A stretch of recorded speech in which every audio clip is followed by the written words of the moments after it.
ধর্ম বর্ণের মানুষ পাশাপাশি হাতে হাত রেখে কাঁধে কাঁধ রেখে দুঃখ বেদনা আনন্দে উৎসবে পরস্পরের পাশে থেকেছি। আগামীতেও আশা করি আমাদের এই সম্প্রীতির বন্ধন অটুট থাকবে। আমরা একটা নতুন বাংলাদেশের স্বপ্ন দেখেছিলাম। আমি জানি 1 বছরে আমরা অনেক জায়গায় হোঁচট খেয়েছি, আমাদের স্বপ্ন ভঙ্গ হয়েছে, কিন্তু তারপরেও বাংলাদেশের একজন নাগরিক হিসেবে, একজন ক্ষুদ্র রাজনৈতিক কর্মী হিসেবে আশা করি আগামীর বাংলাদেশ আমাদের সকলের বাংলাদেশ হবে।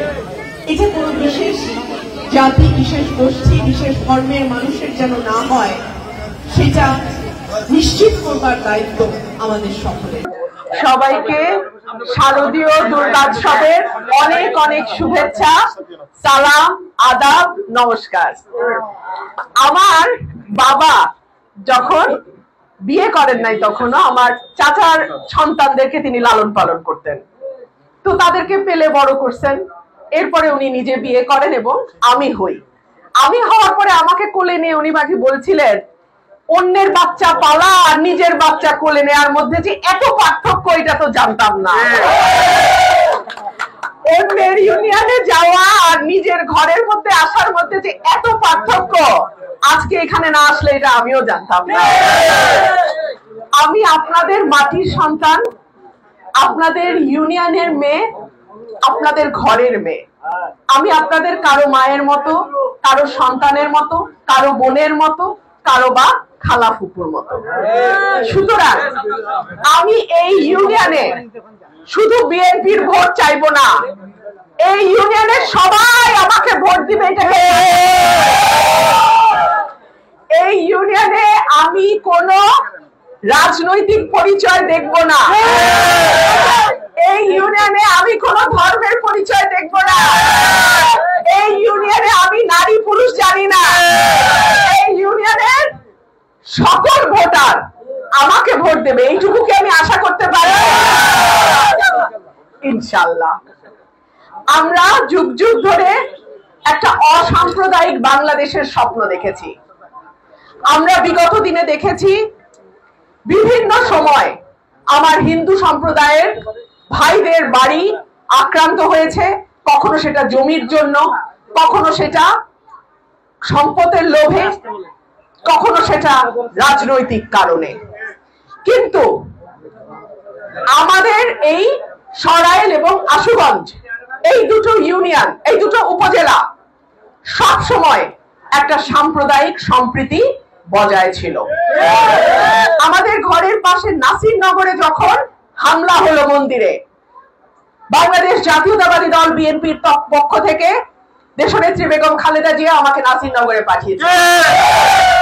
আপনাদের মনে থাকবে আজ থেকে 8-10 বছর আগের কথা, আমি নাসিরনগরে গিয়েছিলাম।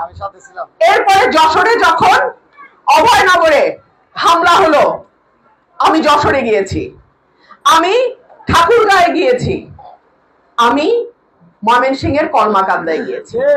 বিভিন্ন জায়গায় ঘুরে ঘুরে আমি বাংলাদেশে হিন্দু সম্প্রদায়ের উপরে বিভিন্ন সময় ঘটা নানা নির্যাতন নিজের চোখে দেখেছি। আমি যদি আপনাদের ভোটে ইনশাআল্লাহ এই এলাকার নির্বাচিত এমপি হতে পারি, আর কিছু পারি আর না পারি, আমার এলাকায় আমি কোন সংখ্যাগুরু সংখ্যালঘু তত্ত্ব রাখতে দিব না। আমার এলাকায় প্রত্যেকে বাংলাদেশের নাগরিক। আমার যতটুকু অধিকার, আমার প্রত্যেকটা ভাই বোনের ততটুকুই। বাংলাদেশের সংবিধান, বাংলাদেশের আইনে জাতি, ধর্ম, বর্ণ, গোত্র, লিঙ্গ কোনো কিছুর ভিত্তিতে বৈষম্যের কোনো জায়গা নাই। 2024-এর যে গণ অভ্যুত্থান, সেই গণ অভ্যুত্থানের মূল মন্ত্রই ছিল আমরা একটা বৈষম্যহীন বাংলাদেশ রচনা করতে চাই। মহান মুক্তিযুদ্ধে যখন আমার দেশের মানুষ ঝাঁপিয়ে পড়ে, তখনও কিন্তু একটা পোস্টার সর্বত্র ছড়িয়ে পড়েছিল, সোনার বাংলা শ্মশান কেন। সেইখানে দেখানো হয়েছে পূর্ব পাকিস্তান আর পশ্চিম পাকিস্তানের মধ্যে কিভাবে অর্থনৈতিক বৈষম্য তৈরি করা হয়েছে।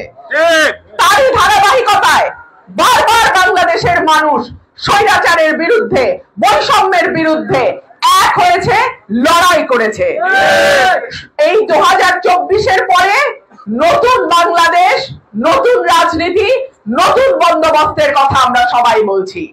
তবে আমি আপনাদেরকে ওয়াদা দিচ্ছি, আপনারা যদি আমার গত 1 বছরের কথা ফলো করেন, আমার 1 বছরের কার্যকলাপ ফলো করেন, আপনারা দেখবেন আমি মুখে যেমন নতুন রাজনীতির কথা বলেছি, আমি আমার সব বক্তব্য এবং আমার কাজের মধ্যে দিয়েও আমি আমার নিজের দলের সমালোচনা যখন দরকার হয় করেছি, আমার যা সত্য আমি বিশ্বাস করি সত্যের চেয়ে বড় শক্তি আর কিছু হতে পারে না। আপনি একটা মিথ্যা 1 বার, 2 বার, 5 বার, 10 বার বলতে পারেন, কিন্তু উপরে যে ঈশ্বর আছেন তিনি তারপরেও সেই সত্যকেই প্রতিষ্ঠা করেন।